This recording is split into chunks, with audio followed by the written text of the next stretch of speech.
a living museum on wheel আমাদের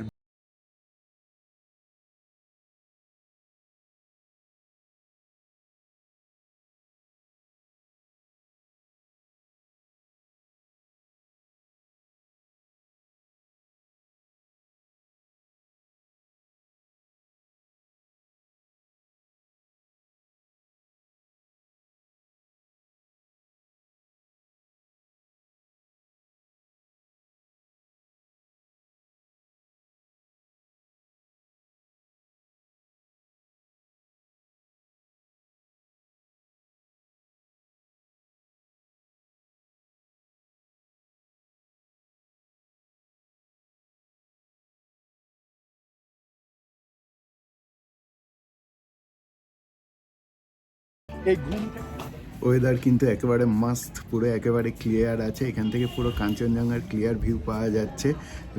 তবে দার্জিলিং স্টেশনে গেলে ওখান থেকে নাকি ভিউটা আরও সুন্দর। এবারে বেরাবো জয় রাইডের জন্য আমরা। তার আগে সকালে হোটেল থেকে ব্রেকফাস্টটা করে নিয়ে যাই।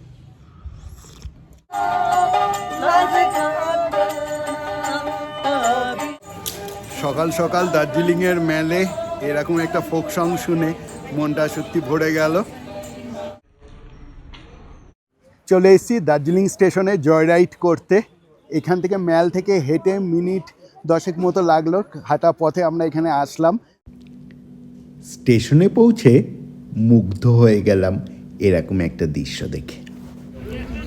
আমি দাঁড়িয়ে আছি দার্জিলিং রেল স্টেশনে। টয় ট্রেনের আমাদের যে জার্নি শুরু হবে 1:25, তার আগেই আমরা এখানে চলে এসেছি। আর যেটা মানে সব থেকে ভালো লাগছে, এখান থেকে কাঞ্চনজঙ্ঘা কিন্তু একদম ক্লিয়ার দেখা যাচ্ছে, মানে পরিষ্কার এখান থেকে ভিউটা পাওয়া যাচ্ছে। দেখতে পাচ্ছ আমার পেছনে কাঞ্চনজঙ্ঘা কিন্তু একদম পরিষ্কার। এতটা সুন্দর ভিউ পাবো আমি ভাবতে পারিনি এখানে এসে। সত্যি খুবই মানে এতটা সুন্দর কাঞ্চনজঙ্ঘার একটা ভিউ দেখাচ্ছি তোমাদের পুরো আমি। যতগুলো জায়গা থেকে আমি কাঞ্চনজঙ্ঘা দেখেছিলাম, one of the best point এই জায়গাটা। এবার তাহলে প্রবেশ করা যাক স্টেশনের ভেতরে। স্টেশনটি কিন্তু বেশ বড় আর পরিষ্কার পরিচ্ছন্ন। চলে এসেছি দার্জিলিং স্টেশনে। এখান থেকে টিকিট কাউন্টারে গেলাম। টিকিট কাউন্টার থেকে একটা ফর্ম দিল, এটা ফিল আপ করে জমা দিতে হবে, তারপরেই টিকিট পাওয়া যাবে অফলাইনে। কিন্তু অনলাইনে করা যায়, আমরা করে আসিনি, হঠাৎই এটা ঠিক হলো। চলে আসলাম দার্জিলিং স্টেশনে। এখানে অফলাইনে আমরা টিকিটটা বুক করছি। আপনাদের সুবিধার্থে আমি ট্রেনের টাইম টেবিল আর ফেয়ার দুটোই শেয়ার করে দিলাম, পজ করে দেখে নিতে পারেন। এখানে কিন্তু দু ধরনের টয় ট্রেন আছে, একটা ডিজেল ইঞ্জিন আর একটা স্টিম ইঞ্জিন। ডিজেল ইঞ্জিনে 1000 রুপিস, জয় রাইডের প্রাইসে যেটা সেটার প্রাইসটা কিন্তু একটু বেশি, 1500, মানে 1500 টাকা করে পার হেড পড়বে। আর এই রাইডটা যখন শুরু হবে বাতাসিয়া লুপে 15 মিনিটের জন্য ব্রেক দেওয়া হবে ওখানকে ঘোরার জন্য। আর তাছাড়া ঘুম স্টেশনে গিয়ে এটা 20 মিনিট ব্রেক দেবে। ওখানে একটা ঘুম মিউজিয়াম আছে, সেটাকে ঘোরার জন্য এখানে 20 মিনিট বরাদ্দ করা হয়েছে। এখানে কিন্তু পেমেন্ট অপশন দুটো মোডেই হয়, যেরকম হয়ে থাকে, মানে ক্যাশও হচ্ছে আবার অনলাইনেও হচ্ছে। হাতে চলে এসছে টিকিট, এটা যেটা 1:25 আমরা কাটলাম, একটু হাতে সময় নিয়ে আসলাম পুরো। আর লিভিং মিউজিয়াম অন হুইল আমাদের ভারতের টয় ট্রেন। এই টয় ট্রেন কিন্তু শুধু পরিবহনের মাধ্যম নয়, এটা আমাদের ভারতের ঐতিহ্য, সংস্কৃতি এবং পরিবহনের প্রতীক। এর যাত্রাপথ শুরু হয়েছিল 1881 সালে 4 জুলাই প্রথম শুরু হয় এর যাত্রা। এটা চলে প্রথম এখান থেকে দার্জিলিং থেকে এনজেপি পর্যন্ত 88 কিলোমিটার। এই রেলপথের ঐতিহাসিক ও প্রযুক্তিগত গুরুত্বের জন্য 1999 সালে ইউনেস্কো দার্জিলিং হিমালয়ান রেলওয়েকে ওয়ার্ল্ড হেরিটেজ সাইট হিসাবে স্বীকৃতি প্রদান করে। আমরা তাড়াতাড়ি স্টেশনে চলে এসেছিলাম, কিভাবে স্টিম ইঞ্জিন চলে সেটা দেখব বলে। এই ট্রেনটি 11:25 প্ল্যাটফর্ম থেকে ছেড়ে যাওয়ার কথা। এখানে কিন্তু মোট 3টে প্ল্যাটফর্ম আছে, 1, 2, 3। 2 থেকেই 2 নম্বর প্ল্যাটফর্ম থেকেই ছাড়ছে। এই হলো 1, 2, 3 তিনটি প্ল্যাটফর্ম। 2 নম্বর থেকেই ট্রেনগুলি ছাড়ছে। বইয়ের পাতায় অনেকবার পড়েছি জেমস ওয়াট স্টিম আবিষ্কার করেছে, কিন্তু সেটা সচক্ষে এখানে এসে প্রথম দেখলাম। তাই আমাদের আগে আসার মূল কারণই ছিল এই স্টিম ইঞ্জিন দেখা। অগত্যা আগে যখন চলে এসেছি ওয়েট তো করতেই হবে, তাই চলে আসলাম ওয়েটিং রুমে। যেহেতু আমরা অনেকটা আগে চলে এসেছি তাই চলে আসলাম এখানকার ওয়েটিং রুমে ওয়েট করার জন্য। ফার্স্ট ক্লাসের ওয়েটিং রুম, এখানে টিকিট দেখালে এরা ওপেন করে দিল। তারপর আমরা ভেতরে বসে আছি। এখানে অ্যাটাচ টয়লেটও আছে। অ্যাকচুয়ালি ওয়াশরুম যাওয়ার প্রয়োজন পড়েছিল, সেই কারণেই আমরা এনকোয়ারি করেছিলাম। তখন ওনারাই বললে এখানে এই যে ওয়েটিং রুম আছে সেখানেই অ্যাটাচ টয়লেট আছে, ভীষণই পরিষ্কার পরিচ্ছন্ন। এখানে কিছুক্ষণ ওয়েট করাই যায়। ওয়েটিং রুমটাও বেশ পুরোনো দিনের, একটা বেশ হেরিটেজ ব্যাপার আছে। এখানে লক্ষ্য করা যাচ্ছে ঝাড়বাতিটা, দেখুন ঝাড়বাতিটা কি সুন্দর, সে পুরোনো দিনের মতো। কতক্ষণ আর বসে বসে ওয়েট করা যায়, তাই একটু চা পানের বিরতি নিতে চলে আসলাম পাশের এই ক্যাফেটিতে। এটা কিন্তু কোনো টয় ট্রেন নয়, এটা হচ্ছে টয় ট্রেন থিম ক্যাফে। দেখাবো ভেতরটা একবার। ক্যাফের মেনু কার্ডটি আমি শেয়ার করে দিচ্ছি, পজ করে দেখে নিতে পারেন। চলুন একবার ক্যাফের ভেতরটা ঘুরে আসা যাক। টয় ট্রেনের থিমেই তৈরি করা এর ইন্টেরিয়ারটি। ভেতরের অ্যাম্বিয়েন্সটি কিন্তু বেশ সুন্দর লাগলো। এই ঠান্ডায় আমরা নিয়ে নিলাম গরম গরম 2 কাপ কফি। ট্রেন কিন্তু অনেকটাই লেট, 1:25 আমাদের ট্রেনের টাইম ছিল, বাট অ্যানাউন্সমেন্ট হলো যে আধ ঘন্টা লেটে আসছে। ফলে এখন 1:45 বাজে, কোনো খবর কিন্তু এখনো পর্যন্ত হয়নি। অ্যানাউন্সমেন্ট হয়ে গেছে, 2 নম্বর প্ল্যাটফর্মে ঢুকছে।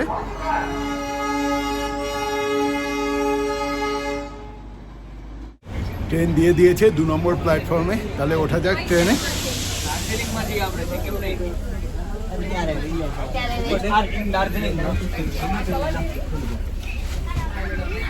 পুরোটাই ভিস্টাডোম কোচটা।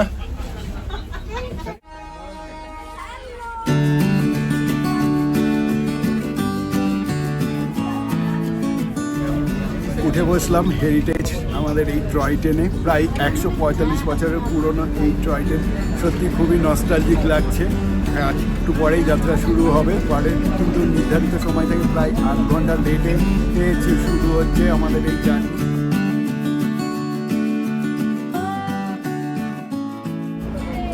দুগ্গা দুগ্গা, অবশেষে শুরু হলো আমাদের জয় রাইড, প্রায় 1 ঘন্টা লেট। আঁকা বাঁকা পাহাড়ি পথ ধরে যাত্রা শুরু হলো আমাদের খেলনা গাড়ির। যাত্রাপথে 2টো মাত্র হল্ট, বাতাসিয়া লুপ আর ঘুম, আর সেখান থেকে ব্যাক। যেতে যেতে কিন্তু অনেক গল্পই হবে প্রায় 145 বছরের পুরনো এই হেরিটেজ ট্রেন সম্পর্কে, যেটা একসময় অবিশ্বাস্য ছিল। 150 বছর আগে ভাবাই যেত না যে সমুদ্রপৃষ্ঠ থেকে 100 মিটার উঁচু থেকে 2200 মিটার পর্যন্ত যানবাহনের কোনো ব্যবস্থা করা যায়। কিন্তু পরবর্তীকালে এটাই হয়েছিল পরিবহনের একটা মাধ্যম।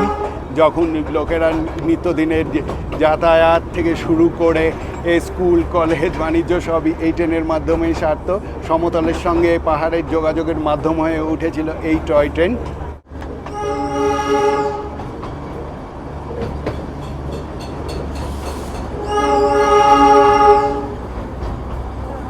আরও কিছু শোনা যাক গল্প।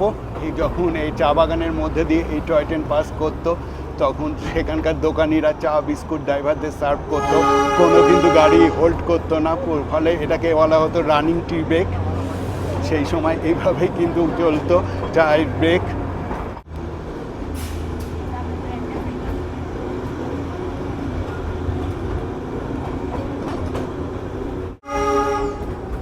একদম দোকানপাটের গা ঘেঁষে এই ট্রেন চলেছে। আমাদের যে জার্নি হচ্ছে পুরো একদম দোকানপাট পাশ দিয়ে চলেছে।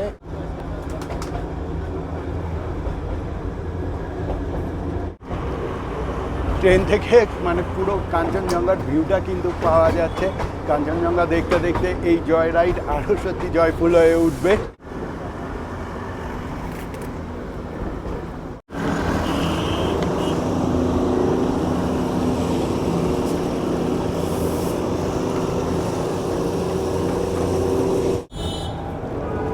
এই জায়গাটা দেখে সত্যি নস্টালজিক লাগছে। সেই কাল্ট মুভি আরাধনা, সেই টয় ট্রেন যেখানে রাজেশ খান্না শর্মিলা টেগোরের শ্যুট হয়েছিল, সেই দার্জিলিং প্রায় মানে 1969 খ্রিস্টাব্দে, মানে আমার জন্মের অনেক আগে। তাছাড়াও কিন্তু চলচ্চিত্রে অনেকবারই ফিরে এসছে এই টয় ট্রেন, কখনো পড়েনি তা বা কখনো দোয়ান জানে ছবিতে। এছাড়া যেটা বাংলা ছবিতেও সত্যজিৎ রায় বারবার টয় ট্রেনের ছোঁয়া দেখা গেছে সত্যজিৎ রায়ের মুভিগুলোতে।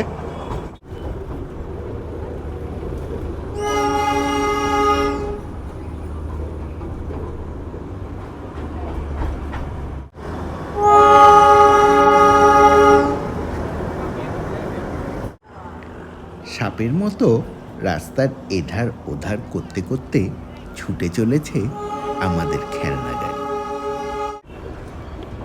আমরা যেই ট্রেনটা রাইড করছি এটা কিন্তু ডিজেল চালিত, কিন্তু প্রথম যখন 1881 সালে শুরু হয় তখন সেটা ছিল স্ট্রিম চালিত, আর এটা জিগজ্যাগ আর লুপ সিস্টেমের মাধ্যমে চলতো।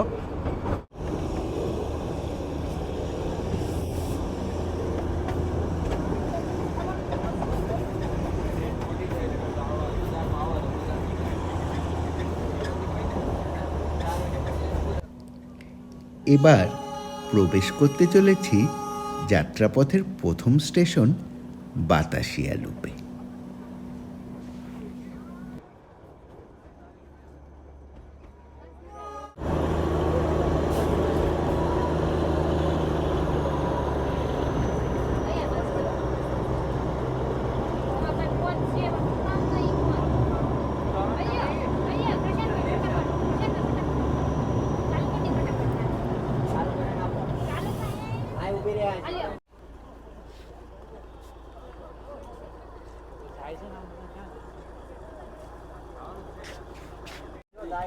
এসে পৌঁছালাম বাতাসিয়া লুপে। এখানে ট্রেন আগেই বলেছিলাম 15 মিনিট হল্ট করবে।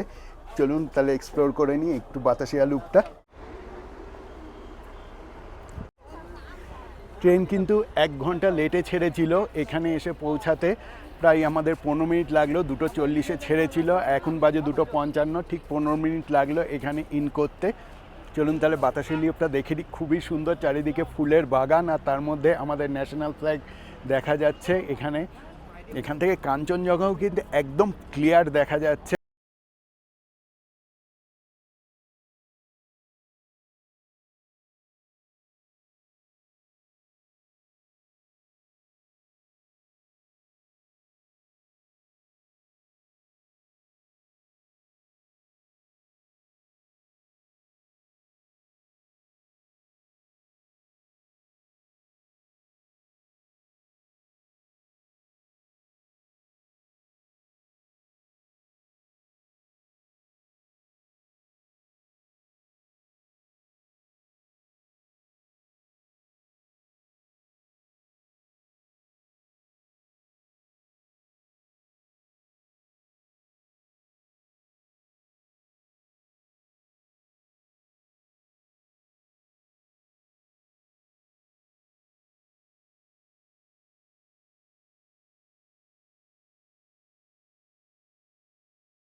বাতাসিয়া লুপ ক্রস করে আমরা যাচ্ছি এখন ঘুমের উদ্দেশ্যে। কখনো রোদ, কখনো ছায়া, এই চলছে। কখনো জঙ্গলের মধ্যে দিয়ে, কখনো দোকানপাটের পাশ দিয়ে আমাদের টয় ট্রেন এগিয়ে চলেছে।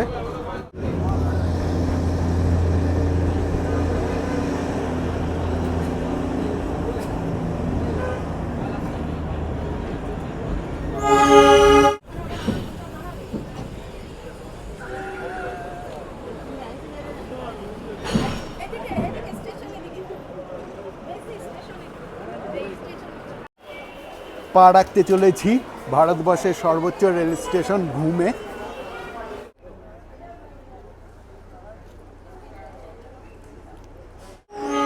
ঘুম, যেখানে ট্রেন থামে না, মেঘের সাথে কথা বলে।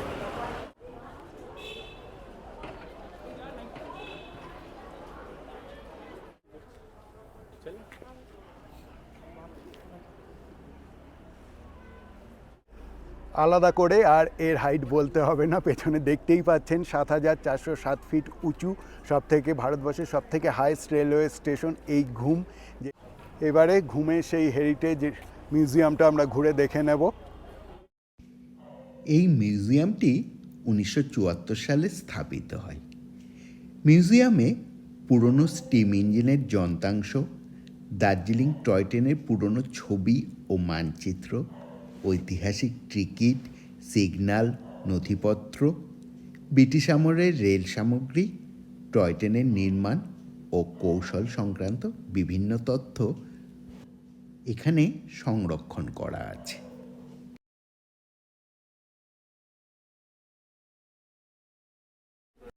এই মিউজিয়ামে দেয়া আছে এনজিপি থেকে দার্জিলিং পর্যন্ত মোট 13টি স্টেশনের হাইট সহ বিভিন্ন বিবরণ এখানে দেয়া আছে। 374 ফুট উঁচু থেকে শুরু হচ্ছে ট্রেন যাত্রা, যেটা এনজিপিতে, আর এখানে এসে পৌঁছাচ্ছে 6,810 এসে শেষ হচ্ছে। কিন্তু এর মাঝে আছে ঘুম স্টেশন, যেটা সবথেকে উঁচু, 7,407 ফুট উচ্চতায় রয়েছে ঘুম স্টেশন। এখানেই বিভিন্ন, এই হচ্ছে 1965 সালে বাতাসিয়া লুপ।